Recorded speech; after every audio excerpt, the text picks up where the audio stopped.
we're live. Rock and roll. Good morning.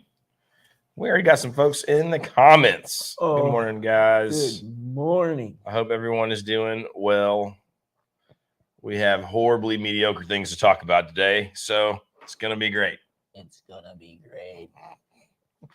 Trust me. I hope everybody's getting ready for the holiday season.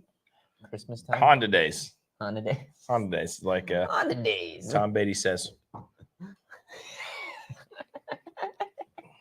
Bingo. It's fine. It's fine. I own a Honda. I have a Honda.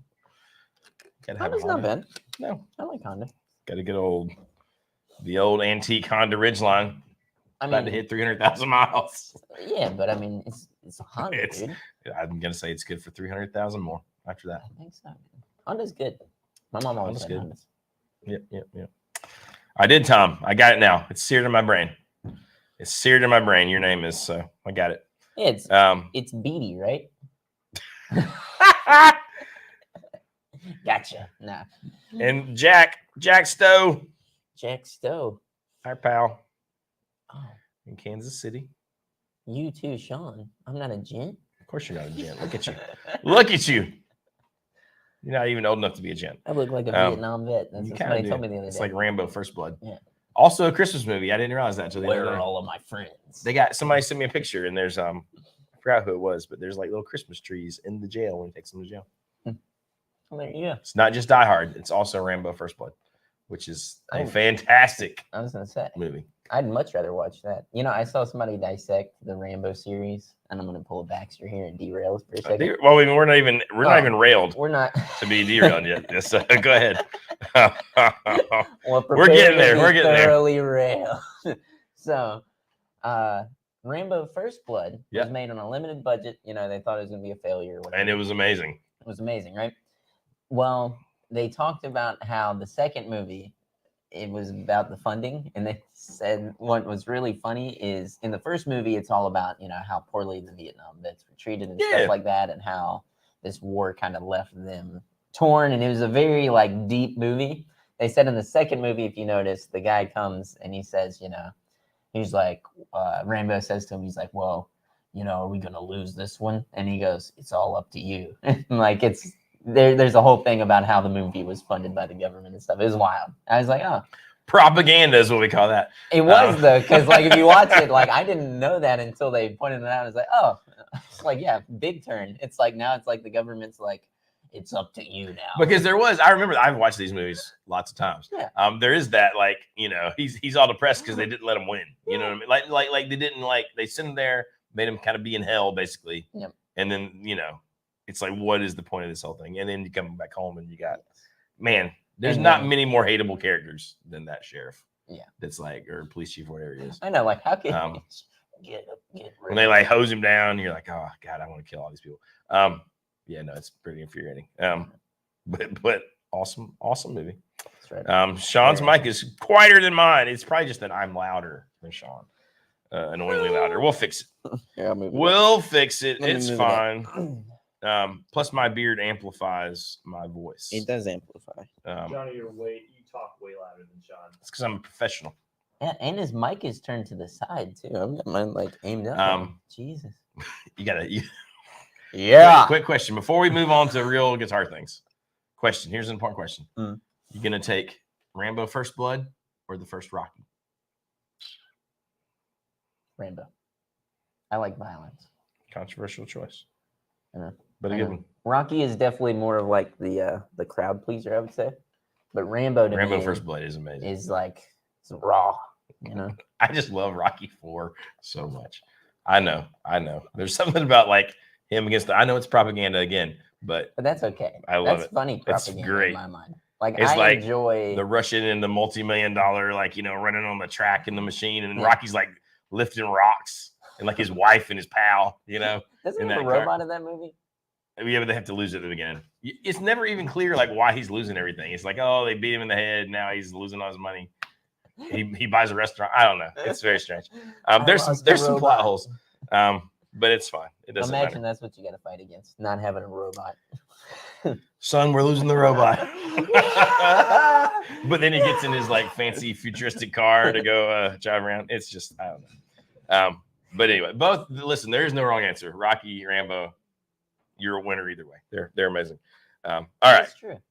So let's carry on. So we've got some new ideas for live streams. Uh-huh. Some things that we're going to try to maybe do every week. That's right. Would you like to introduce the first one, Sean? I will. So we're gonna basically call this of the week.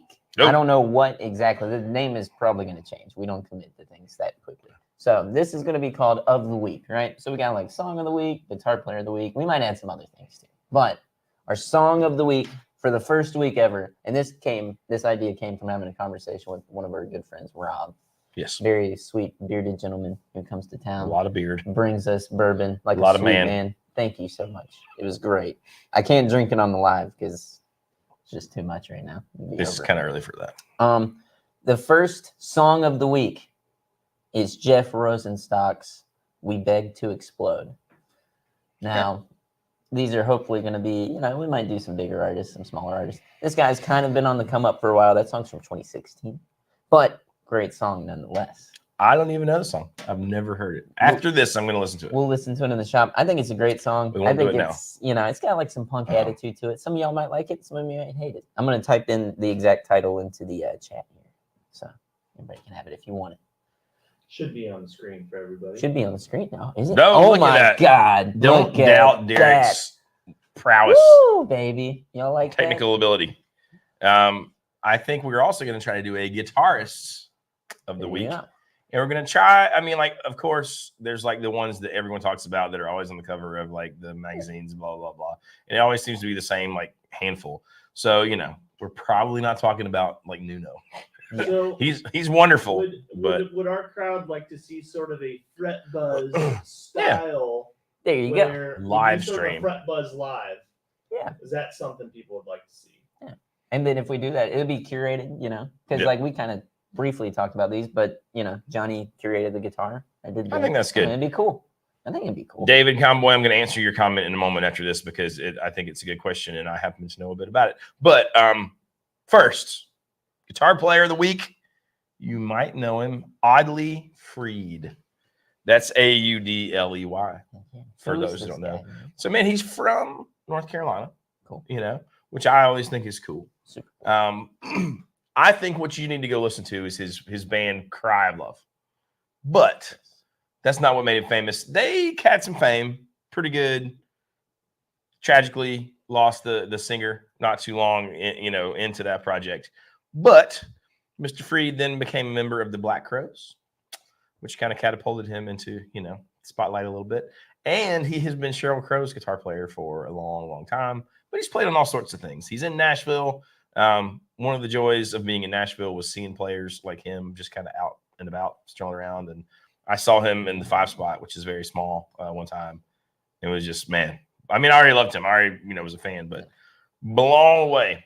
So he's just a killer player, man. And one of my favorite songs, not even just by him, I just love the guitar riff, is Highway Jones by Cry of Love. So go listen to that because it's amazing. Peace Pipe was a big thing for them, but I got to go listen to Highway Jones because it rocks. So there you go. Oddly Freed, guitarist of the week. There you go. We listened to that Cry of Love song that you're talking about on a road trip one time, and I got to say, it's pretty damn tasty. Dude. It's pretty amazing. It's pretty amazing. It's like some guys just have this tone in their left hand that is like, and he does. It's it sounds like rock and roll. Like immediately, they're the guys who can just play a Marshall straight in and they don't need anything. Yeah, they don't need reverb. They don't need delay.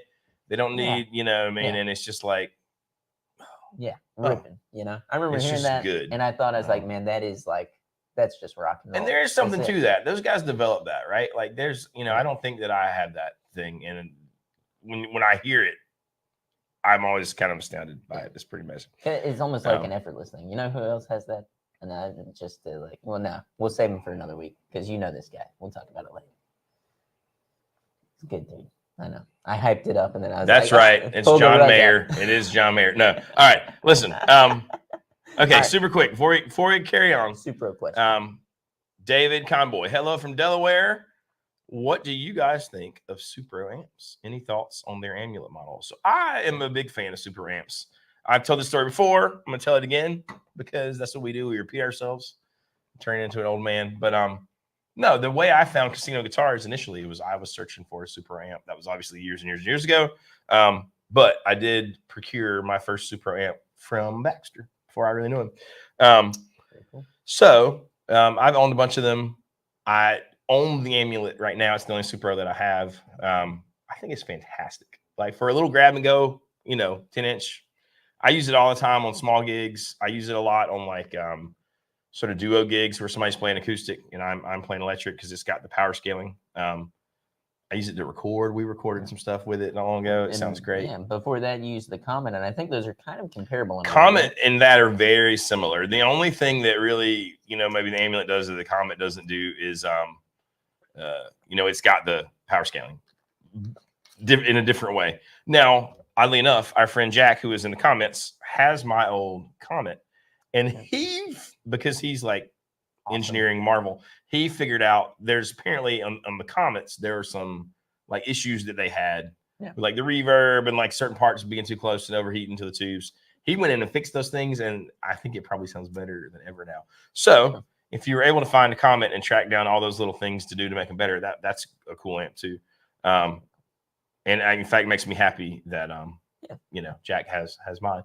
But I don't think you can go wrong with the amulet. It's a killer one. I have been lusting after the new hand-wired ones for no good reason. Just because. Jonathan, you want to talk about what Supro did for you? Here's another good thing, right? So, and it's funny because we're coming up on this time of year, and I always think about it. So, I think it was 2018. It was really 17 into 18 or something like that, I think.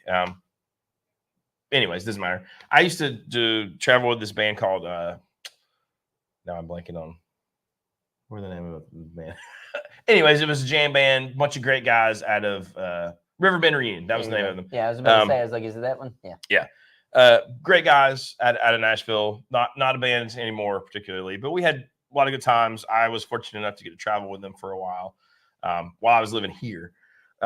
So anyways, I had a Supro Royal Reverb, which was a great amp. It's like the 50-watt, 210 combo. And I loved it. And that was the first one that I bought from Baxter. But we had played a show in like Jackson, Mississippi. We were headed back to Nashville. I think it was on New Year's Day.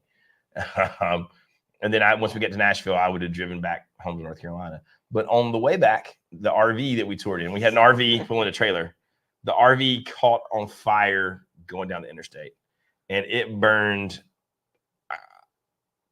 It wasn't on fire, like it burned to nothing. I mean, like pretty. I wish we had the pictures pulled up, but I don't have them accessible right at the moment. But anyways, thankfully, no guitars were harmed. Luckily, my guitar was sitting with me in the RV, and so I grabbed it. And in my double case, I had two guitars with me, but pedal boards, amps. John was playing like a third power amp. All that died. Drum kits, sound, lighting, everything. And also the other thing that sucked about that trip, man, was we had taken John's wife had gone with us because she's a videographer and a photographer because that was a really cool venue. So she had all her equipment and all the footage, all the SD cards, everything. I mean, like just gone. Like not even the memory at that point is just everything. All our clothes. I mean, everything. My boots. I still think about like the other day I was looking for this pair of headphones. I was like, oh yeah, that burned up in the RV. Because I had this nice pair of Sennheiser headphones. Just a lot all sort of stuff, right? Well, the insurance company was like, man, you guys had the wrong policy, and you're making money, so we can't pay for anything. So they paid us for the trailer, but nothing else. No contents, no RV. They might have paid for something on the RV, but anyways, it sucked. So it was I think when we totaled it up, it was like $40,000 worth of gear and equipment. But anyways, I'm on the phone with our Supro rep at the time. Super cool guy, Brian Gabriel. Awesome dude. And this is before, D'Angelico had sort of owned Supro. They were more like a smaller company back then. And I'm telling him what happened, right? So he's telling me He's got a Royal Reverb that like the factory's modded for him with like a mid control and some cool things. I was like, man, that sounds awesome, you know? And I'm basically like, at some point I'll buy another one of these amps, right? Yeah. Well, fast forward a few weeks and one shows up for me modded just like his from the factory. No costs. They just replaced that amp. I have a feeling Baxter probably had a hand in there somewhere. I don't know, but you know what, but it was too? just given. That's how it's done, dude. You know, because what sucks is, especially in your situation, right? Like you're a gigging musician doing a gig out on the road, trying to make it happen, and that happens. And the majority of the time, you know what happens. And some guys, that's it, man. Some guys, they're just like, okay, well, I guess that's over. You know what I mean? Because they can't afford to do any of that. You know, so that's awesome. Supro actually took care of you. You know? Yeah, I mean, it really. No, and so if nothing else, for no other reason, Supro will always have sort of a soft spot in my heart for that. You know what I mean? Which is cool because that, you know, it, like I said, that stuff doesn't happen. You know, it really doesn't. And it was, yeah. and again, you know, I didn't reach out to them really. That was literally at the time. You know, we chatted a lot with them because we were selling their amps a lot. You know, and it was just a like, hey, how's it going? You'll never believe, man, my whole friggin' everything burned in my RV. You know what I mean? It was just that conversation, and then they did it. Jack wants to know what's the price on that hand wound Supro. They're in that like $3,000 range. They sit up there with like the Magnetone stuff. Yeah, which isn't bad. I feel like most, you know, that. Well, it looks like, I mean, from the videos, it's cool that they put out like the process of them building them. From what you see, it seems like it's very much on par with build quality and like the parts they're using, and you know, solid wood and the design of the cabinet. So yeah, I think that's the great thing, right? Is that, I mean, like obviously, like Magnetone, everything is the hand wired kind of boutique, and so you know you pay that, but if you don't have $3,000, then you're not getting into a Magnetone. But Supro, you know, they've got the Delta King, they've got the Amulet, they've got a lot of things like Magic that, you know, they're still expensive amps, but I think they're more attainable, right? And then now there's the kind of boutique-y version of it, which I think is awesome. So I say kudos to Supro for. And what I'll say too awesome. is the Delta King and the Blues King were amazing amps whenever I played them. So if you wanted something that lives in that Blues Junior world that is going to like function and do a great job, I will say, like, yeah, I agree. They were like raunchy amps. They did that. Raunchy. That's the thing they did. Dirty. Like dirty, raunchy, like nasty, like it made you're me going to the honky tonk, you know, P90 into the front of that thing and nothing else, and just let it rip. And they sounded amazing. So I don't know that they're as versatile, but man, definitely. But the thing they do, it's awesome. Like if you like rock and roll, it's gonna rock and roll. I bet you can get the Blues Kings for nothing now too, like the used ones. You know what I mean? I had a I don't thought know. while you were talking about the hand wired into this, right? Yep. So let me ask you this: would you want, if I had two options for you, setting in both of my hands? Oh God. Okay. A hand wired. Oh God. New amp, or a really well vintage amp. Tell me more. Amp, what are they? It depends on what they are. Well, okay. Here's a great. Okay, this is a game. We're gonna play a game. I hate this already. Princeton Reverb, hand wired reissue. Okay. Princeton Reverb vintage. 1964. Vintage. Well, listen, there's a caveat there, right? Because I've played some vintage like Princetons and Deluxes and like Fenders. This sounded like dog shit. I mean, just horrible. I was about to say, I was so pumped. We had a couple of vintage Princetons come in. I was like, oh hell yeah, dude! And I plugged into it. I get it up on 6 or 7, and it was the cleanest thing I've ever played. Well, and they're not automatic, and then sometimes they're the opposite. Sometimes they're like really low volume and they're dirty, but not in a good way. You know, and so what you said is like gone through. You know what I mean? Like amps don't do well just sitting up, not being played, right?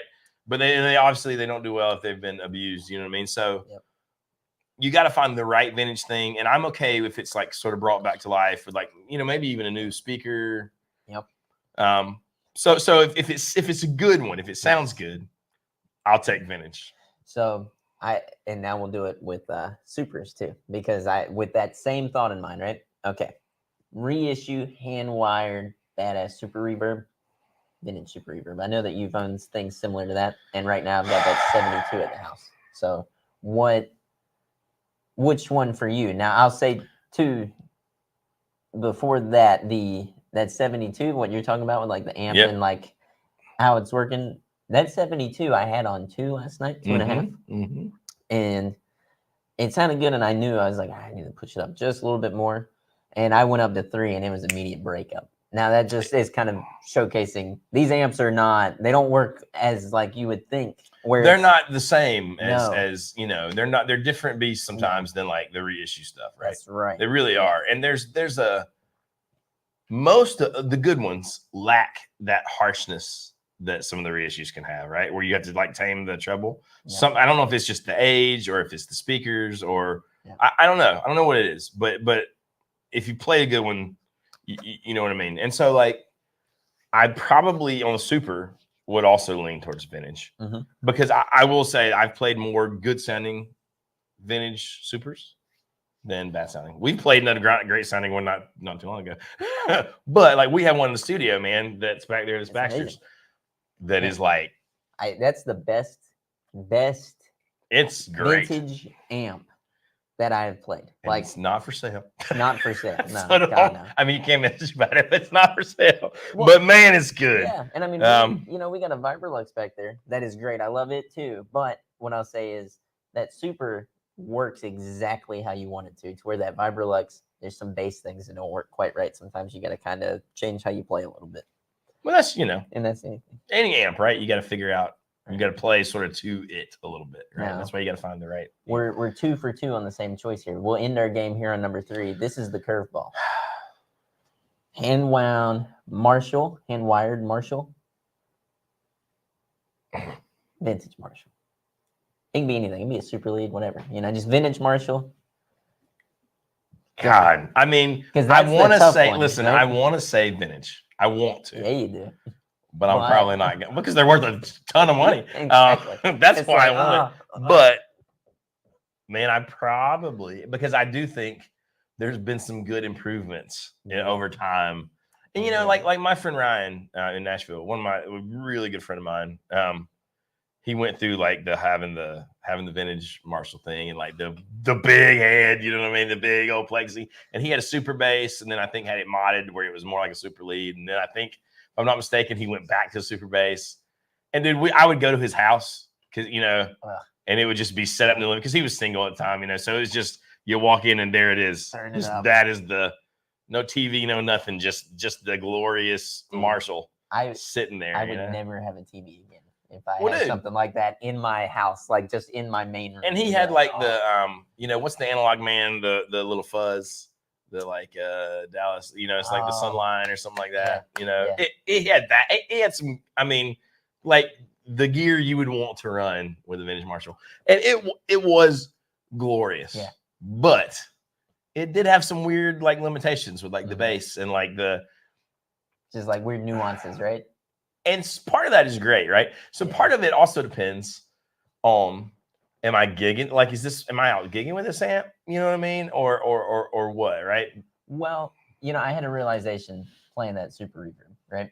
And it's definitely a great amp that we need to add to the collection here, but I don't think I could gig with the amp, and it's not for the reasons that you would think, where it's like, oh, because it's old and it's vintage and all this stuff. Nah, it doesn't matter. It's more so, it's so loud, but to get it to the point that it sounds really good, you kind of have to have it there, And I'm like, it's great in the studio. It'd be awesome in the studio. It's not gonna, the live end of it though, it's tricky to tame that amp and also get the sound that you want. And I know that. So that's why I would probably just be like, I'll take, anything else, but that would be more of a studio thing. Like you're saying with this Marshall, if you leave it in a studio, then, maybe. Fine. Well, maybe I mean, go vintage. I don't know. The funny thing about, and this is the funny thing about all these amps, right? They're all, I hate to say copied, but redone a lot, right? So like, like I love my M80, you know what I mean? And I keep finding more things that I like about it. Like every time I think I got it dialed in, then I figure out something. I'm like, oh no, this is even better. Like I had such good tone last Saturday. To me, I mean, not that I'm saying my tone is amazing, but it's amazing. I was so happy like playing. I was like, damn, I'll say it if you cannot. It's fucking amazing. Like if you go and see Jonathan live, and this is something like down at the Neon Rooster we do too. amps on stage, really good sounding. You know what I mean? Just in a really good place. where The you way feel God it. intended. That's right. And you know that, I mean, the M80 does it. I was talking to a guy about that the other day, and the true question would be Marshall or M80 Magnetone. I'm going with the M80 right now because I have yet to play a Marshall that has me as stupid That you as can that. dial in like that, right? And I mean, like, feel like the And- M80 will pretty much do all the Marshall stuff. I mean, obviously And it Marshall does. is amazing, and I'm is. kind of lusting after one of the JTM studios. I mean, They look good. They look good. but they I'm also sound lusting good. after the stupid Tone King Royalist MK3. I mean, I don't know. I just love it. I'm also lusting after the stupid UA line. So I guess I'm in Marshall mode. But and listen, I hate all those things. This is like this is the third week in a row we've talked about the UA line. We should just order need one. to buy one. Just order one today and We split. just need to do it. And just like, you know, put it in your little cabinet We into both your house. talked about this thing so much that I'm like, we just need it. And Well, then Dylan Adams did the video, and he's like, I maybe could replace my. I don't know. I actually don't know if he said it could replace his live rig, but I know he did some videos playing it live. I was like, man, that sounds really good. Anyways, our buddy, the mighty Woodrow, is in here. Sun King. Someone, let's say, Tom Status Casino, a dealer for Supro. We are not. We were for a long time. When they switched to D'Angelico, most of the companies we are dealers for, we deal with them directly. So then that became like one of the distribution kind of deals.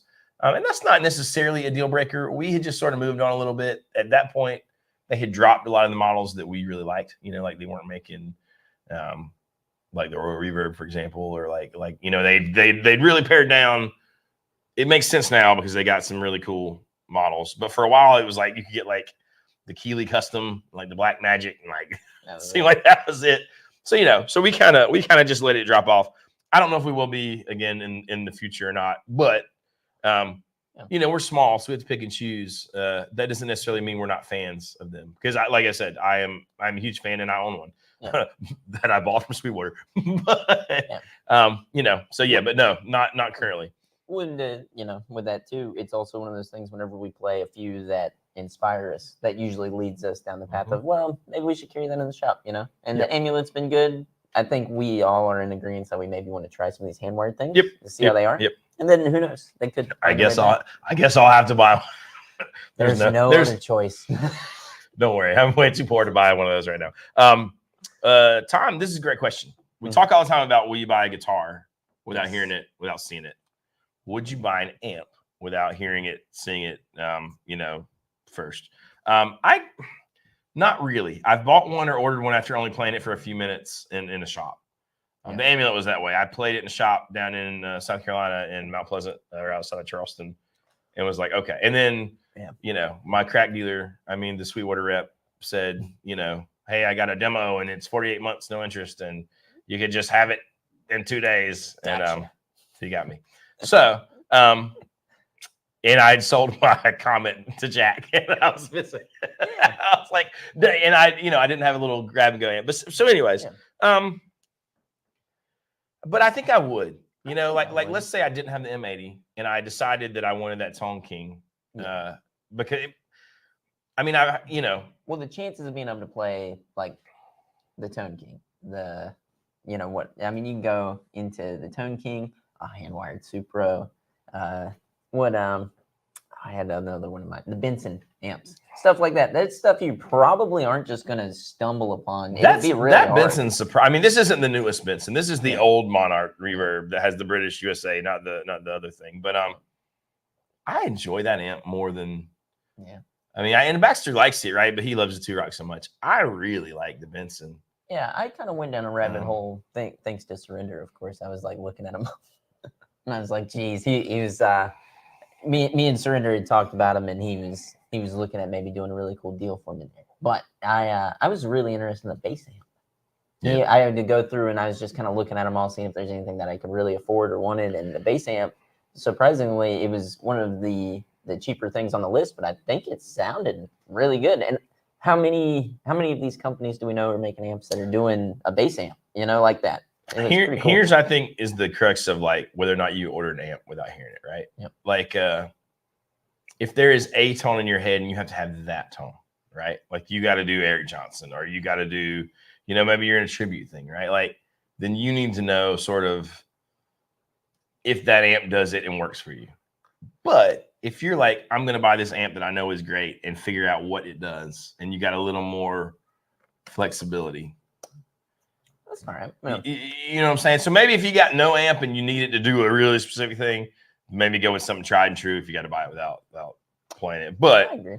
But I view amps as like in the same vein as pedals, where if you're hearing a demo of it, it's kind of hard to really, alter much of that. To where like a guitar is so much feel based, like how the neck feels, how the pickups sound, how they react. The amp, I feel like, is more figuring out how it works. Exactly. How to use it, how to make it do what you want to do. Exactly. Here's a good question. I'll ask you first, Sean, and then I will answer.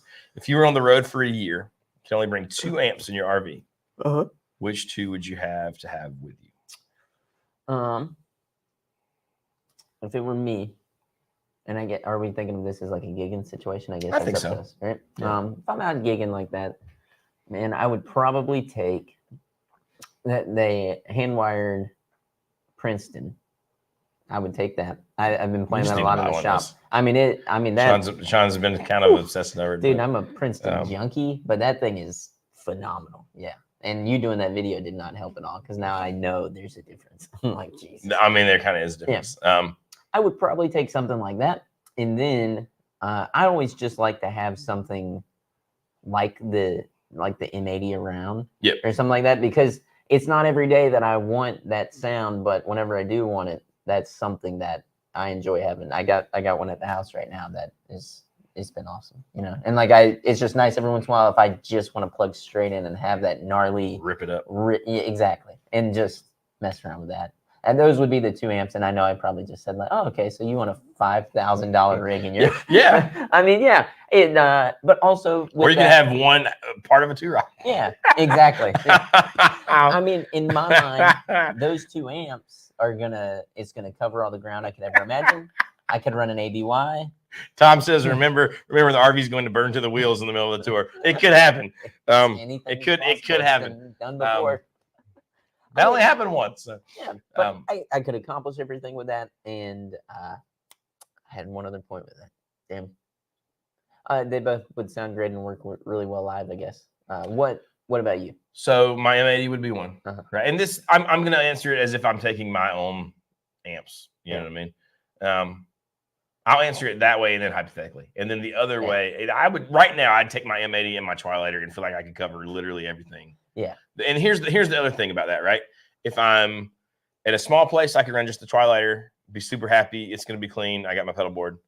If I'm at a slightly larger place and I want to be a little more, gnarlier, I run the M80. If I'm at a huge place, I can run both, and they're going to work great together. You know what I mean? They're loud enough to like work fine together. And I just feel like that covers everything that I like to do. If I could, if money was no object, right, and I could just have anything, maybe I would do something like my M80 and like vintage super reverb. Yeah. Just to be able to get that kind of Fendery, shiny, clean thing if I want it, Because to me, those are the 2 extremes, Yeah. I would want like probably a box or something. But God, a dirty super reverb sounds so good. But I could be fine with a Bassman too. But I mean, that kind of gets into where it's like overlapping the M80 some. But right now, my answer would be M80 and my Twilighter.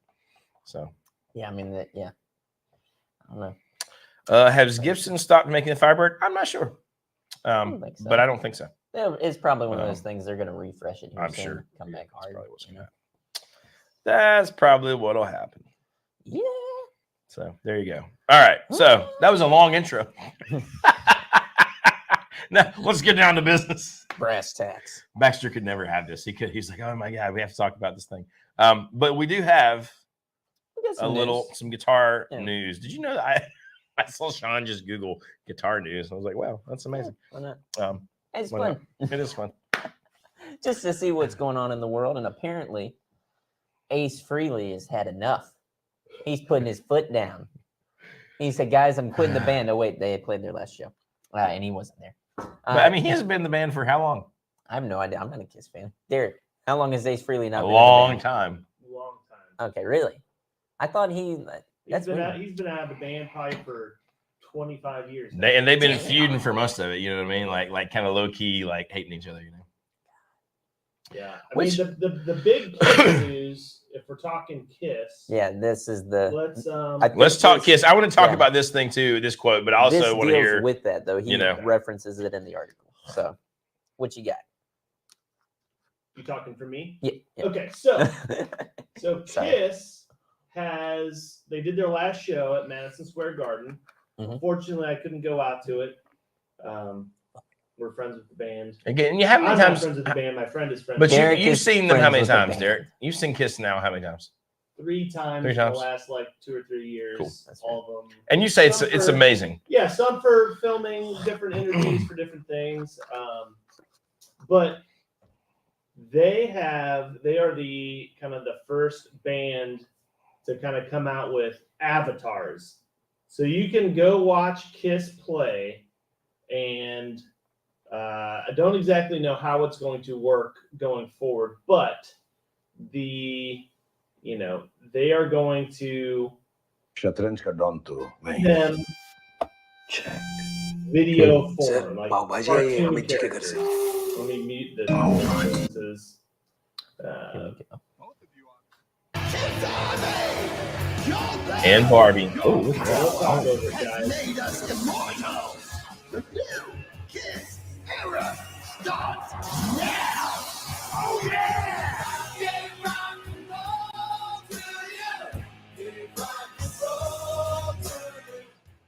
After decades of rocking and rolling all night, Kiss is calling it a career. They wrapped up the final show of their farewell tour at Madison Square Garden on Saturday night after 50 years on the road. While the band members are all in their 70s now, the show must go on. They've created digital avatars to play their songs virtually, but it's not clear if the digital avatars will go on tour or just play on the internet. All right, so I think this is not the best idea. Really? I don't think so. Okay. So I mean, not that I disagree with you, just I thought Derek Yeah. might think it was cool. Yeah. Well, to give some insight on this too, Derek is very much on the tech world side of things. He just plugged into that, Yes, right? Like he yes. always know. He's always telling us Yes. like how what AI could do now to take All us this over. Like stuff. what it's That's capable right. of. Yes. So Okay, yeah. I was figuring that you were going to be like, this is probably going to be the future of music in a way. Well, it might be. That doesn't mean we have to like it, but it might be. I you know. I agree with that. But I'll tell you why, right? Go ahead. So say Kiss came out and said, hey, we're going to have holograms. Yep. Come out and play. Yep. Right? Okay, that's maybe a more salvageable thing. Mhm. But I don't really think Kiss fans are going to go watch a screen with basically video game versions of Kiss. That's exactly what it looks like. on Yeah. the screen, right? Yeah. What if it's at the go to Sphere? a Kiss show to see pyrotechnics, Yep. yes. guys flying through the air. I think big you would show. have more Kiss fans coming out to see even new members Yep. joining Kiss, even a Kiss tribute act that's Yeah. the official Kiss tribute band. I think this is Well, like it becomes Not like a gonna be franchise at something. that point, which Well- Kiss is a franchise. I mean, you know what I mean? Like And now that we, talking on that end of it, you talked about this well before whenever they were doing this final tour. You were like, I bet what's going to happen is they're going to go and they're going to pass down the makeup to like a new generation of Kiss band members. And this is kind of went in a different direction entirely, which I would have never guessed this. I kind of could have I could have seen the I thought hologram you were thing. thinking maybe holograms or new versions, Yes. but hey, I could be completely wrong, and maybe this in the Sphere would Well, be. Well, that's what I'm saying, the amazing Sphere- experience, but you're not getting Kiss fans in the No. same way. No. A But I Kiss don't- fan's going to come out. I don't know if they care about that as much as they care about making new Kiss fans, right? I mean, Well, here's the thing too, though. Now, I thought about this. Think about a place like Disney World and Disneyland and stuff like Yeah. that, right? They keep some of these really old rides going. Like It's a Tiny World. It's been there since the beginning, right? Right. Is this going to become the It's a Tiny World of Las Vegas in a way where this, like if this was an installment and you go there and you can see the show, they have a few variations, but you can go and see it and watch it and, it'll be there for 25 years. does it become a part of the thing where it's just like, yeah, let's go, let's get drunk and we'll go watch Kiss. That'll be a fun thing to do. That's what everybody does, right? Or is it going to go the other way where everybody's going to hate it and they're going to be like, it's completely just kind of pushed off. You know? I just feel like part of Kiss is the show, like is them Absolutely. being there and the fireworks and somebody just mentioned Mini Kiss, says that's their Archer says my favorite tribute band is Mini Kiss. Yeah, Mini Kiss is super cool. Like that is awesome, right? But it was a small world, not a tiny world. I'm thinking of what is it? It's in Shrek. There's a little thing. Yeah, it's stupid. That's where my mind went. Yeah, it's a small world. It's a small world. It's a tiny world after all. There's some great Kiss tribute bands. One of them is called Mr. Speed. They're from Ohio, where I grew up, and I think they were actually voted the #1 Kiss tribute band. Brought out to Vegas. I feel like that's a better presentation for Kiss. I just don't know. Unless you're going to make it into some sort of virtual thing, I feel like you could have a 3D. You could have even had a film performance. It's got to be Right. an experience, more authentic than Yeah. looking at the video, It it looks sort of remote. reminds me of like Yeah. Guitar Hero.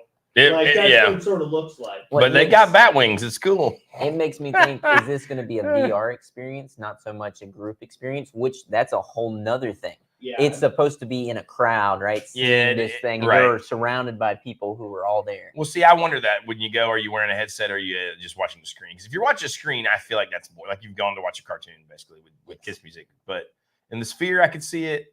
Maybe it changed the game if you're able to put on like, in the metaverse kind of crazy thing. Who was it that did that? Sort of. It wasn't it Coldplay? They sold like virtual tickets to a show and you put on your VR headset. Coldplay had a 3D stereoscopic thing that came out with the Oculus a few years ago. But hey, who knows, right? Maybe they're gonna be, maybe you're gonna see Kiss in, Fortnite. Maybe you're gonna see. I just saw there's a big I only know this because I have an 11-year-old son. You're right, though. Sure, yeah. good cover. There was a Fortnite new update, and Eminem's in it. Yep. Eminem was the main person. That's right. So, Well, in Fortnite too, at one point they had Travis Scott, AI Travis Scott, I guess, perform within the game and did a whole performance, and it was like one of their biggest days ever as far as like player base. Like people literally went into the game just to watch a video game version of Travis Scott. I mean, it's like going anywhere else, right? It's just kind of. And I mean, I think too, is this Kiss's way of kind of taking that to another level and saying, hey, we can do it outside of one base? I think when you have like conquered the world, which love Kiss or hate them, they've sort of, they're a thing, right? You want to be immortal. You want to be immortalized. And I do think, good or bad, I'm not necessarily making this a positive or a negative statement. Like there's some ego to handing, like you have to have a certain amount of humility to hand the mantle off and say, these young guys are going to do it now because we can't. That you got to, and I don't know that those guys have that much humility. I don't think so either. I think this here's me in my prime that, in theory can last forever. Yeah. That people are going to, in 2050, they're still going to be watching this. I think that's what it's kind of like those movies, those sci-fi movies where somebody's trying to, have the, they want to live forever. They're looking for that cure to live forever. And, it always ends bad. Maybe this is kind of like a little taste of that in reality here. Wish we could just cue the Queen song. Who wants to live forever? So new topic here. New topic. I'm ready. I got a question for you guys. Who do you think owns the most bursts Les Pauls? Is it Bonamassa? No, it's not Bonamassa. He didn't have that many. Is it the Jim Irsay guy? I don't know. No. So this just leads me to like, what famous band do you think has a handful of Les Paul bursts, 59 bursts? I mean, part of me wants to say like a Led Zeppelin or something, but I'm going to tell you somebody that I know that has 5 bursts that I would have never expected. All right. Okay. So there's this lawyer. I think it's gonna be somebody weird, like that guy, the dude from the Kentucky Headhunters or whatever. James Hetfield owns 5. What? 59 Gibson Les Paul Son of a. Holy and they own Greenie, Metallica, man. So they got Metallica. Dang. I mean, they can afford them. They can afford them. But I just came across the story. I thought that was interesting. That I would never guess James Hetfield having that many bursts. I thought you were gonna like. I thought you were going to basically say like some old like Southern rock band who bought them when they were, in the '60s when they weren't worth anything. But to let no. everybody in the live stream know too, Derek was asking us who owns the most Les Paul bursts, right? Yep. And we were kind of Like what band? there. Yeah, what band owns the most? No clue really. And James Hetfield of Metallica owns 5, which is kind of strange to think that Kirk he owns 1, and it's like, okay, yeah, we'll make replicas of that. But that's a very famous one though. Right? Oh yeah. There's not too many. Well, I mean, there are some, but they're like that's a really famous one that you can trace back to, back to Peter Green, and then who he went to, and then which is kind of neat.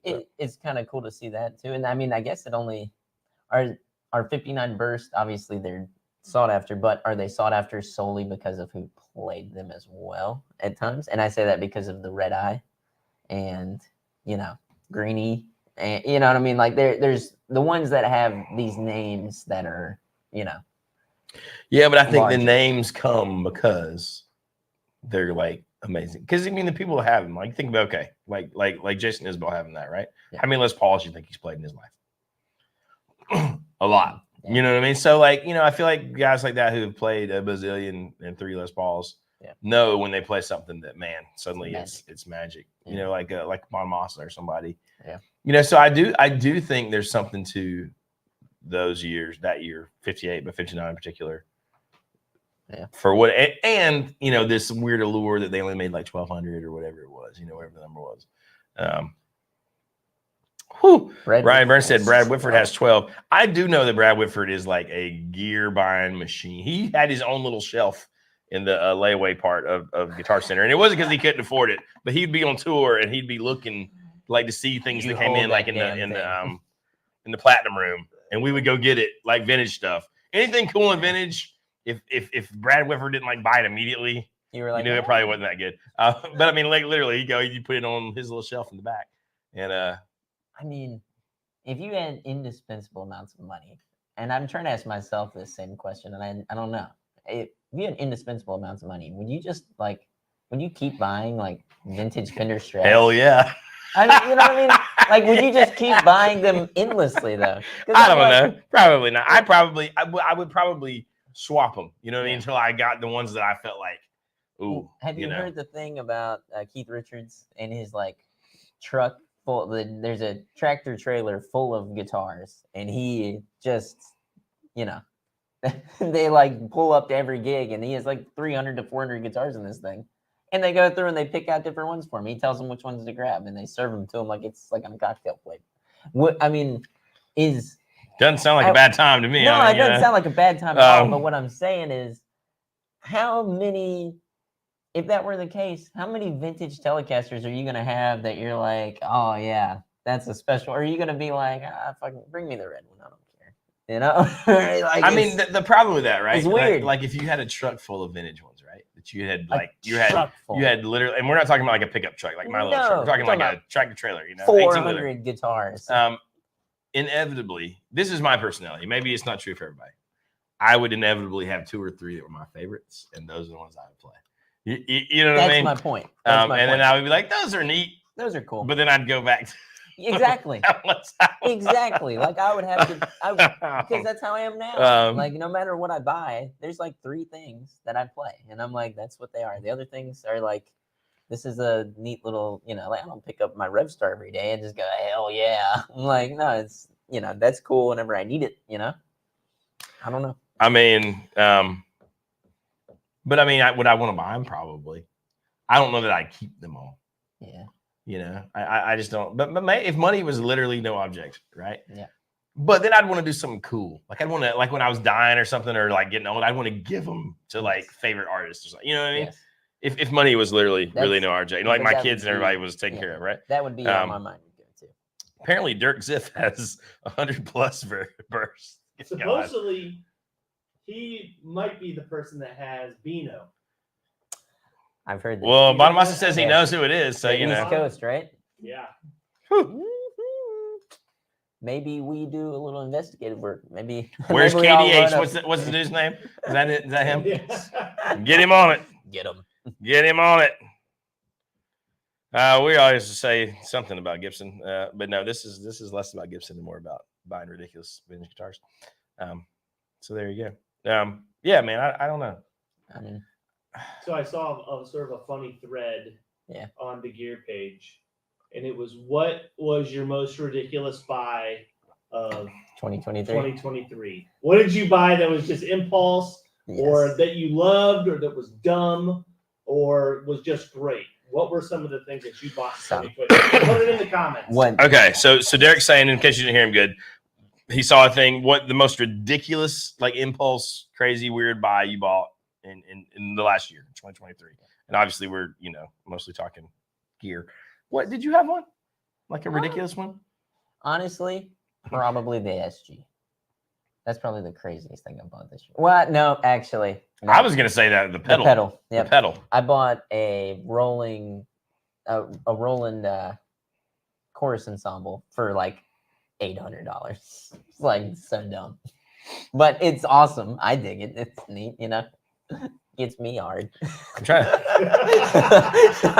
that's what it comes down to, right? It's all comes down to that. Does it or does it not? If it does, hell yeah. I mean, what about you? I'm trying to think. Like you, what'd you get this year? I didn't really. I mean, You haven't bought too much. I haven't really not I in mean, this. what was the Gretsch your purchase from this year? That was last year. I bought that last year. That was the last year purchase. Okay. Mm-hmm. You've been seeking a Martin lately. I know that. I you want haven't a gotten Martin. one yet. You know, I wouldn't consider that crazy though. I wouldn't For either. you, Right? because that's just like, I know you. That would be a guitar you're like, yeah, I'm gonna like play that. I'd have that for a long time.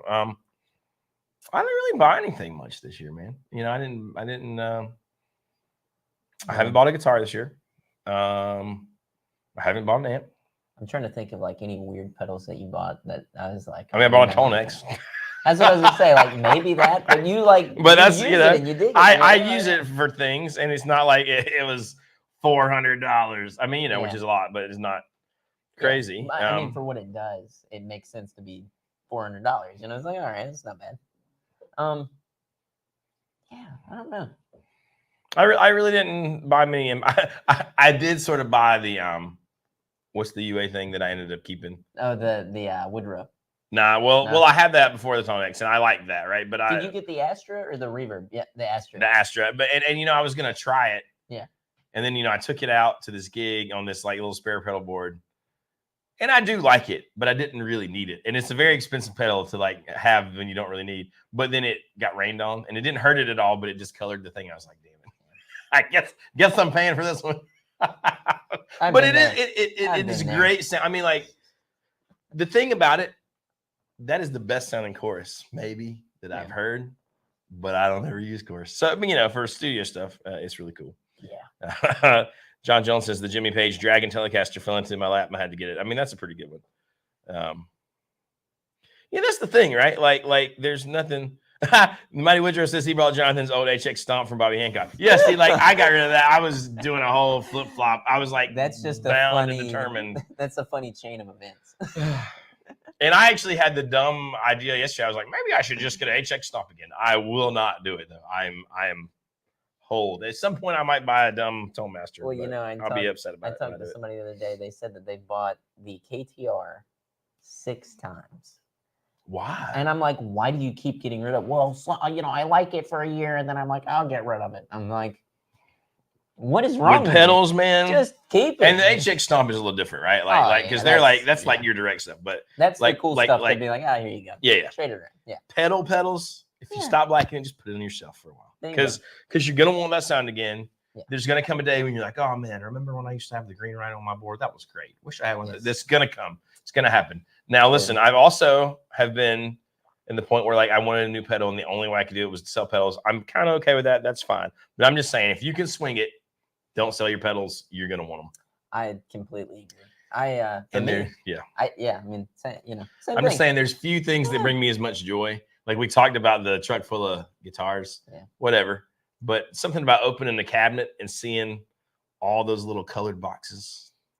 and just letting your mind run wild for a second. You're like, what am I gonna do? And Feeling. It's a great feeling, and I there's no basis for it in reality because it's not like I ever string them together and think, oh wow. No. But I am starting to mix and match the little rigs on that little spare board because I took the Tone X off because live I've been just using the little Supro, but the Tone X I like for studio, and then if I have to fly with it, I literally just put it in the front of my gig bag. So I don't know. Let's see. Have you ever had nostalgia to own gear from your first few years of playing? There's a stupid Digitech pedal I want to own again. Yes. Blah, blah, blah. Okay. 1,000,000,000%. In fact, that has hit me. What did I tell you? I'm buying up. I'm in the process of buying up all the old Way Huge, not the original ones, like the first batch, the big box reissues. Because at one point I got a bunch of them, and those are my first like real pedals.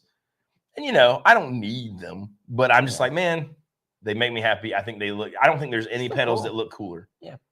And for me, I'll tell you, and this isn't something I'm planning on doing right now, but I would like to own all of the Boss and Roland effects. At some point, even if it's like I bought them and I have a checklist and then I get rid of them over time. But I want to own, Space Echo, Chorus Echo, all the, I want all the actual analog iterations of those, and then the comparable new models at some point, even if I swap them around and sell them, I think that's cool. Yeah. Well, that's like our buddy Mike talking to you. He's trying to get all the Boss pedals, Yep. Okay. Dan Wilson. Dan Wilson. Happy holidays from the guys from Warm, Arizona. I just realized I didn't buy a single piece of gear all year. Still haven't used all the gear I bought during COVID. Kind of want that Wayland phaser. The Wayland phaser is cool, and you should get it. And it's also, not that expensive. But I mean, yeah, I think there's a lot of people probably in that place, right? Where they, this has never happened to me where I bought gear and then it just sat and I didn't use it. Yep. But I could see, especially during COVID, that happening where you just buy all this stuff and then you realize, man, I never even opened this thing or never even used this pedal or, I mean, that's the thing. You know what I mean? I love, the Pokemon. I mean, you get it, man. Pokemon generation. Come on. Got to catch them all. That was like my son that is was in consumerism at its finest, dude. Got to catch them all. Just become obsessed with Pokemon. Never been into it before, and this year, that's cool. In fact, it's like one of the few things he's like, just Pokemon cards for Christmas. I used to have a bunch of cards from whenever I was a kid. He didn't even understand how to play because it's more complicated than I realized. Yeah. Does anyone play? Right? No. Okay. No one plays. Some people might play. Guitar. Yeah, exactly. But listen, him and his friends will get together and they bring out these obscene cases of cards. And I'm like, holy I mean, like it's and then they're like talking about what's your highest health points, and they're breaking them out and they're like wheeling and dealing. And I think that's what they enjoy is that. And he doesn't even really care if he comes out great on the deal. He just loves the idea of going somewhere to trade, having this valuable thing. It's just like you and me swapping pedals sometimes. It's like, it's just fun because now you got this thing and you're like, oh, even if, I could give you a weird octave pedal. It doesn't matter, and right? You're going to be like, all right, yeah, I'm going to mess around with that, It's weird. I almost think it's cooler for him that they don't really play because they're not based in like, well, I got to have this thing. I need it. No, it's like, I think I want all the little lizards that catch on fire. Yeah, and it's not even like a better than contest with that stuff either. It's more like I want a cool holographic. My 11-year-old son, it's about showing off what card you have. It's just like guitar. You have to get right. You pull it out in the little case with the black back, and you're like, aha. This hasn't aged as well, but whenever I was a kid, Yu-Gi-Oh was the tits, dude. And I had like 6 blue-eyed dragons. It was like I don't know what that means. People saw that, and I was like, they're like, holy, this is a bad mother. I was like, I owned 6 clans basically. They were like, Jesus, that's dope. Nobody outside of that cares. Oh, exactly. But I mean, I was like 6. So yeah, because if we were walking down the street, we're like, hey, pal, I got 3 original clans. They're gonna be like, please don't speak to me. You know what I mean? Like, imagine telling normal people on the street laid based off of how many clans they have. Hey, pal, I've got an original 1960 blah blah. You know what I mean? They just wouldn't care. Let's go to McDonald's and we can tell chicks all the greatest things that we've ever played. We should film us going to the bar and talking to random girls about our guitar. I feel like we could just do it on the street. Excuse me, do you have a moment to hear about my gear? Listen, I just want to let you know my gain staging chain is phenomenal. They'd rather talk to a Jehovah's Witness. You damn right they would. Something with some substance. Oh man, what do we got here? John says he hasn't bought anything yet, but he has 25 days and looking at a resonator. I think resonators are fun. I've never owned a resonator, but I feel like I should. Well, I'll tell you, if you're gonna do it, all right. If you're going to town, going to Lincoln, right? Get yourself one of the mules, because oh my god, whenever we got to record with that one, that haunts me. Like, Okay, I'm like, I do like the mules, So- but I so want the real. I don't want the. It's No, cool. It's not the kind of thin neat. Is one, the I want the big real. one. That's Yes. the one we've had a bunch come through at this point. Of all the, not all different, but different models. But the one that made me say, "Damn," was the Big metal one. bodied, the big Big one. one. That's the one you want. But now listen, here's a question: if you're gonna spend the money and you're gonna buy like that, Yep. do you want that or do you want like a national or something cool with some history? Me personally, I want that because the Nationals are cool. Played a bunch of them. They're awesome. They sound good. But I'll tell you, having the pickup in that one and honestly, just the way it played and felt, I like the It way was played very and cool. felt more. It was Yeah. very cool. And he's got a new I don't know if you guys care about this, but he's got a new like bridge thing. I don't know what it is, but apparently it's like game changing for the resonators, and you can have them retrofit into your old, like if you got a national or you got a recording It'll game or go right something. in. And yeah, so there you go. There you go. I mean, what's the weirdest? What is a resonator the most far out you can go with guitar, or No. you think like a baritone? I don't think it's the most far out you can go at all. What's the most like? What's the weirdest guitar related person? It's got to be like a guitar, but what's the weird? Is I it feel a like you 12 at least string? get into like a double neck. A double neck? Like maybe you get a weird like baritone neck and a mandolin neck or something dumb. From I the mean, band. Yeah. I mean, I say dumb, but I mean I'd like to have one. I mean those old That'd be kinda cool. old Gretches that are the double neck with the little mandolin neck and Yep. man, that would be cool. I think that would be awesome. But I don't know. But I mean, yeah, any of that stuff. Or like the old organ guitars, the old Vox, like that kind of, How did you? I completely forgot about that until now. I wanted that thing Man, somebody 6 years ago. offered me one of those in trade for my double neck pedal steel. Fuck. That would have been dope, dude. The Gatorgan, Mm-hmm. sick, dude. I mean, it is pretty Sick. cool. If it's got the box and everything too, Yeah. they only made 500, and the first two went to John Lennon and Brian Jones, and 2 of those guys are dead. I mean, they're on some really cool recording. You know what I mean? Like some pretty cool songs. So, That's right. what are you gonna do? Hey, what's the worst Beatles song? All of them. They finally put out a decent one with that new one. Oh, they got the drum tone finally. God, I don't know. I think about it. There are some not good ones though. We were talking about this. There are Beatles songs that are, they're not good. And I'm sorry to say that, but it's true. But there are amazing ones as well. What do you mean? Well, what are you guys saying? Okay, what would you buy each other for Christmas? Tambourine. Or what would you buy Derek? We don't believe in consumerism here. Shut your damn mouth. I said I gotta catch them all. Shut up. What I would buy, I don't know. You try to make it something embarrassing, I know we buy each other like dumb stuff. like ridiculous It's things. rare that we go all out and do something crazy. I mean, I don't know. Let me see. If I was gonna buy Jonathan something, if I had endless money, it would be either like a maple neck Strat, custom shop Strat. Oh, we're talking like real. Yeah, real deal. Real deal. Damn it. Or probably one of those hand-wired Supros, because you've been talking about them a lot. I do think that would be a lot of fun to have. I think those would be a lot of fun. That's right. If I were going to buy Derek something, it would be like, I don't know. Oh, no, I know what it'd be. It'd be a 70s gold top Les Paul. Mini humbug. Derek has lusted after That's- a yep. gold top. That's been the for a long time now. lust of the year, I think. That's the one thing we've been yet to find. So that would be the thing. If anybody has one, let Derek know. I mean, we're looking. We've been looking, but might it's be just the right one. Or a finding it. J185. Or a J185. Those are the 2 things on my list. He wants it with the cutaway. No cutaways. Definitely cutaway. That's what he just said. What about the Beatman back? I was gonna say, we're beginning Baxter. What do you get the man He's got everything. who's got everything? It's crazy that the train is shaking the logo in the background. I don't know if you can see. People are furiously typing, "Get in my comb."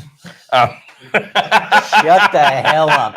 I don't know who needs to hear it, but that's not our crowd in the live stream. That's our live stream is better curated than that. But if this was a regular video, he needs a brush for that hair. It'll be in the comments later. Yeah. I was gonna say that's the lamest comment you could possibly post. Like, how many times has that been typed? That's like a lot of times.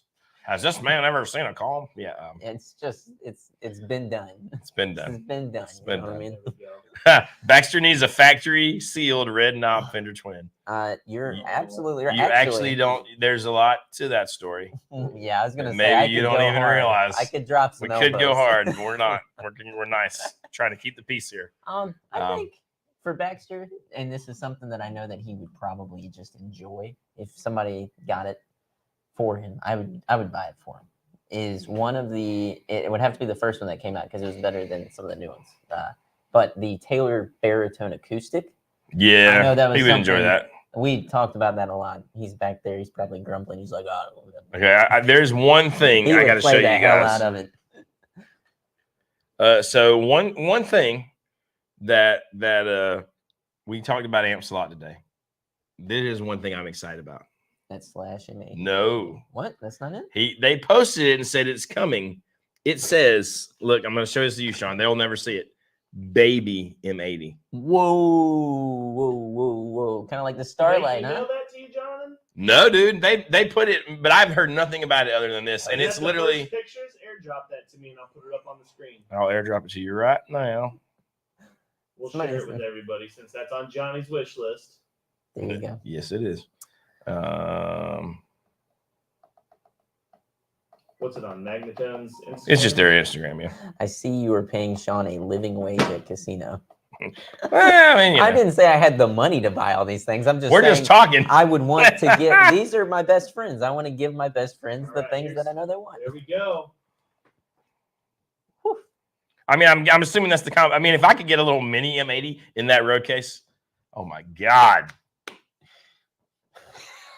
Oh, I just know what it would look like in real life, and I'm like, that's ridiculous. In a great way. I don't care. In a great way, but it's ridiculous. Or like the mighty stack of minis. Man.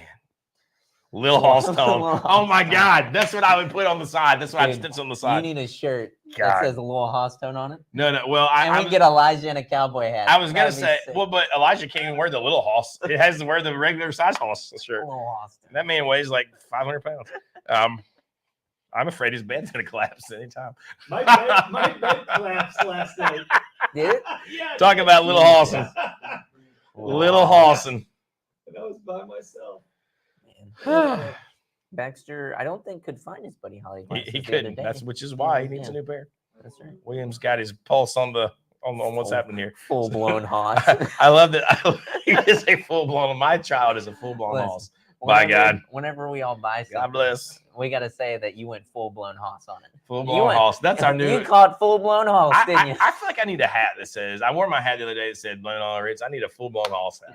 That's what I want. Every custom shop build that you do with somebody, at the end of it, whenever everything's said and done, you be like, "Well, you went full blown Hoss on this one." Hoss says it happens. It happens. I love this. This has turned into my favorite live stream ever. Is that you? It is. It is amazing. What pickups do you guys think is the most magical? Whatever pickup Mark Knopfler's playing at the time. Doesn't matter which one it is. Well, you know what Jimi Hendrix said. That's a very hard answer. That's a very hard thing to wide unpack. Range. Because, it's not just a pickup, right? There's a lot of factors. It depends on what you're playing, what you're doing, how you're feeling that day.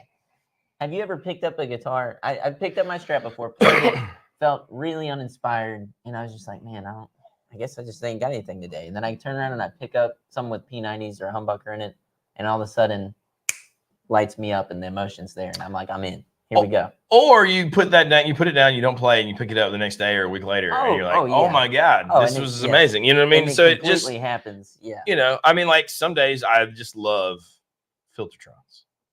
But then some days I want like the 6063 Strat pickups because I think they're very good. I really like those new, like my Strat has Fat 60s. I love those. great. And I love the hand wired Fat 64s. Those are awesome too. Those are like classics. I mean, but there's just so many, like they all do a magical thing, right? Like, because then I'm thinking, man, I'd love to have a Strat with like the hand wired like 57s in it, or like 59 in the neck. I mean, like they're all sort of magical. I guess you got to figure what brand of magic you want. Yes. Is kind of the answer to that question. And ridiculously enough, for me, at times I've wanted a set of Fishman.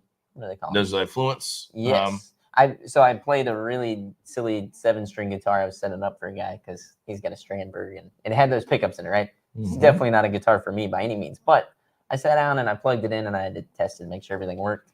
And I really loved the volume swells on it. Like it was really dumb, but I was like, it was very string-like. You love it that was thing. Pure. It sounded very pure. I was like, oh, that's kind of cool. I don't know why. Yeah. Listen, we got breaking news. The Mighty Woodrow says, I meant to say earlier, y'all be proud of me for gigging this past weekend with a single 12-inch combo amp. I'm going to assume that was at Axe Grind. That's a very small stage, so I can see why you made that decision. How did you? I'm interested. How you like? We got him. I want to know what combo amp it was. I'm assuming it was still a Marshall, maybe, and I want to know how you enjoyed it compared to having the 412 behind you. I would love it if he was like, it was actually a Roland Jazz. It sucked. I hated it.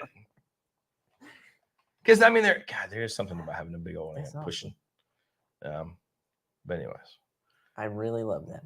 I'm happy for you, Mighty Woodrow, and I'm happy just because lugging in that 4x12 sometimes that can get you. God, it's nice just to walk in. I know. Here's my rig. Here's my little rig. Regardless, though, I did see some videos of you performing, and that man is hot rock and roll right now. He is hot rock and roll. Talking about rock and roll. He's like a better looking version of me, basically, like a sexier. It's just a different look. Just animal magnetism, I think is what they call animal it. Okay, DSL 40. There you go. So so not a huge departure from your normal like tone. Yes, but I feel like package. Those caught some hate a while back, and they're actually kind of good. I think personally, I like them. Well, again, I think a lot of the hate when it comes to Marshalls is that people don't know how they try to set them like a Fender amp. Well, in the DSL 40, and that's what I found too. Anybody who's playing with it, I can't stand this thing. It's I'm like, well, put it on the gain channel and turn it off. What are you doing? You cannot run it like a deluxe reverb. You cannot. That's right. It does not work. That's right. It's not good. It is an unpleasant sound. That's right. However, good choice though. If you find the right sound, there's the right sound in there. He knows. Airborne Ranger wants some overdrive pedal suggestions. What kind of sound do you want? You want to be like super bone crushing heavy? Do you want edge breakup? Do you want a little push? Because of what you listed, man, like I used a Wampler, the Dual Fusion for a long time, and that was a killer pedal. It sounds like maybe you're going a little heavier with the 5150 in there. That people love those Friedman overdrive pedals. They're supposed to be killer for like that. Really, yeah. If you want something that's a little crunchy, and then if you want something that's a little more, you could check out our buddy at Tonto FX. The Aegis is a dual overdrive. I don't know why I'm going dual overdrives. I think I always just feel like you get more. Yeah. Because you got more options, right? It's more funny. Is better. Going dual overdrive, whenever I'm playing just a single overdrive, I'm kind of like, I'm not really doing it. Like, I don't know why. It's like this weird, but if it ain't two, it ain't nothing. I know. I started with the Aegis, and then I was like, all right. Well, you're like, go ahead. Yeah. Step on them both. Exactly. Yeah. I'm like, why have one when you get to have two? I know. I'm like, that's the problem with pedals. That's the problem. Like that movie, Over the Hedge. Enough is never enough. I will say, I have been really, and it was not just the honeymoon phase. I've loved the protein. The brown amplification protein is stupidly good. The protein is very good. I'm envious of you and Brian because Brian also owns protein, and I'm like, they're great. They sound amazing. I kind of want their Gridador, even though I do not need another dumb tube screamer or a pedal at all. But you know what? They're all different. They're all different. Still want it. They're all different. I still just want it. I was gonna say buy a Boss OD1X. I bought that pedal. That was my first overdrive pedal ever, and I still use it, and I'm still impressed by it. Because it's good. It sounds good. It's just really good. I'm like, damn it, man. They just can't get it wrong. Do the same thing. Tube screamer. Tube is tone. That is true. Tube is the best. And the trick is finding overdrive pedals that enhance your tube sound, not try to like a nasty, sterile, flat, clean sound and then try to Yeah. Like, but no, an awesome sound where you're sometimes not running any pedals. Took me some time to learn that. Me too. Only like 20 years. The We- Proco. Go ahead. You want to hit that one first? Proco Rat, all you ever need. I Well, I agree. was going to say, Nuno talked about this in his Rick Beato video. You take the Rat, you dial the distortion all the way down, turn the volume up, and then you set the tone, I think, or the filter all the way, one way or the other. It's a really good overdrive tone. It's something weird. He said that's how he gets his sound. It kind of has this weird, push to it without all the, Yep. So there you go. More than just grunge. Go ahead. Would you ever gig with no pedals? I have. I was gonna say I have to. So, Yeah. so yes. Yeah. If I can turn up my amp. See you later. Baxter did that the other night. It also depends on the gig, right? Like if it's a blues thing and you can turn your amp up, yeah, dude, do it Okay. all day long. If it is, just straight ahead rock and roll and like I got my M80, yeah. But some things you really benefit from, a weird reverb or delay or a modulation. So it just depends on the gig. I think you can get by especially good with one pedal. I used just a big muff one time, and it was a little life. Just to have a one option. Yes. Yep. So I've done that Let it before. rock. I have also done that. But no, I think we've all done that. That's right. There you go. MXR custom badass modified overdrive is the heat. That is a pretty good overdrive. You know what I else? would agree with that. I forgot about that one. MXR, what the hell is it called? The Variac Fuzz. Oh yeah.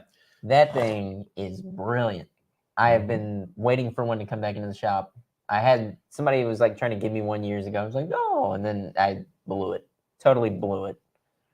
That pedal is amazing. Definitely. Have not tried the Walrus fundamentals yet. We're not a Walrus dealer, so those usually aren't crazy. I mean, like I'm usually aware of them, but I don't get to play them unless one comes to the shop, and I don't usually go seek them out. Yeah. Not for any particular reason. I just Like an $800 chorus? Yes, Tom. Like an $800 That's it. chorus. All right. Do we have anything else? I don't think so. My stomach's growling. It's telling me that time. Ace Frehley. Where are we Suck gonna here? Your last chance to put ridiculous things in the comments. Tell us what we should have for lunch today. Fender Pugilist Distortion. That is actually a very good. That whole line of pedals from that time period, super underrated. I hate that they didn't catch on better. Bobby, I think you should just bring us lunch.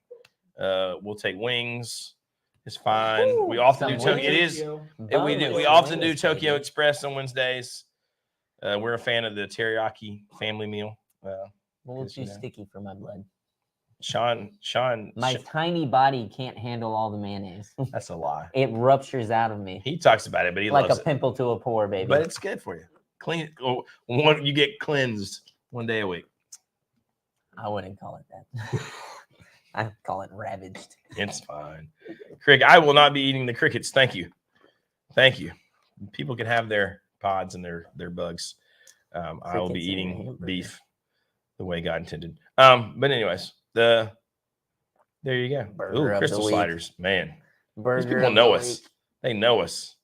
Sean's having friggin' pork steak, mashed potatoes, and gravy. Good God. Jesus, I that sounds delicious. know, right? Got to be fresh pork though, because otherwise you get a bunch of little like plastic and weird stuff in it. Those are horrifying. I don't know if you guys watch the same Instagram channels I do, but horrifying. It's horrifying. Anyways, so there you go. Thank you guys so much for hanging out with us. Have a fantastic rest of the week. New videos coming out. Click like, click subscribe. Hit the bell. It's very important. You don't want to Do miss it. it. Ooh, a cheesesteak. And we will We did see that you Monday. next time. That's true. There you go.